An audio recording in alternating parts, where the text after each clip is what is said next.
Hello guys, welcome back to my channel. For today's video, ang limpyo de ko diri guys sa room. So,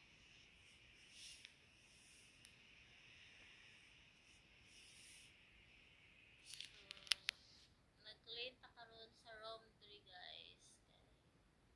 So ko ang person. So today guys, share ko lang sa inyo na I'm not feeling well. I'm not feeling well guys. Matagal ako nang nagising ngayong umaga dahil um, ayun, pagod ako.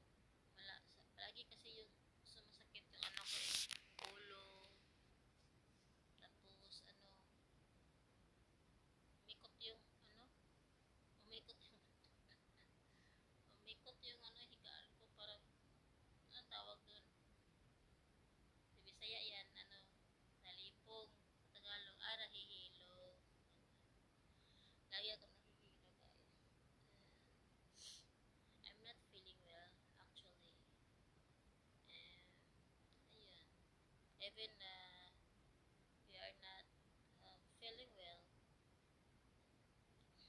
our work was continued, diba? Yun talaga ang pinakamahirap guys pag nagtatrabaho tayo. Ayun, kahit may sakit, especially we are working in household worker. So it's so hard. It's so hard that you can be resting or whatever. So continue lang. Wala tayong magagawa dyan. Nagtatrabaho lang tayo as household worker or housekeeper or whatever we call that, helpers, servant, that's it. Mostly people will judge sa mga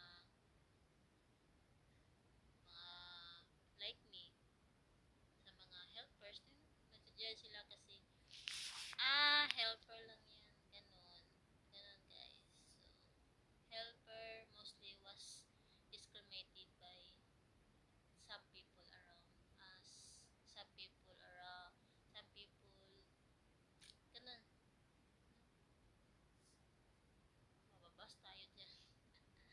Totoo naman yun yung ma-discriminate yung mga tulad ko, tulad ng mga trabaho ko. Just kaya, ano lang yan, katulong lang yan, ganun, katulong. At least, nagtatrabaho kami ng marangal, wala kaming taong inaapakan, wala kaming taong um, ninanakawan, no? Nagtatrabaho, sa akin lang, nagtatrabaho ako ng marangal para sa anak ko. Kasi pag hindi ako nagtrabaho, wala kami makain. I choose this work because sa ako ang anak, not because wala akong pinag-aralan, wala akong ah, tawag doon, wala akong, hindi ako marunong magbasa. No, hindi lahat ng katulong walang pinag-aralan. Yun lang. I choose this work because they have some reason kung bakit ko ito, kung bakit ako dito nagtatrabaho, diba? So yun guys. So we can't judge kung bakit ganito ang trabaho namin, diba? Trabaho, kumita ako, may pera ako. Diba? Oh, proud. So yun lang guys. Yun lang si-share ko kasi hindi talaga ako feeling well sa ngayon. At saka, by the way, minsan na talaga ako makapag-video, especially sa pag wala sila dito, maalis sila para maalis sila sa bahay.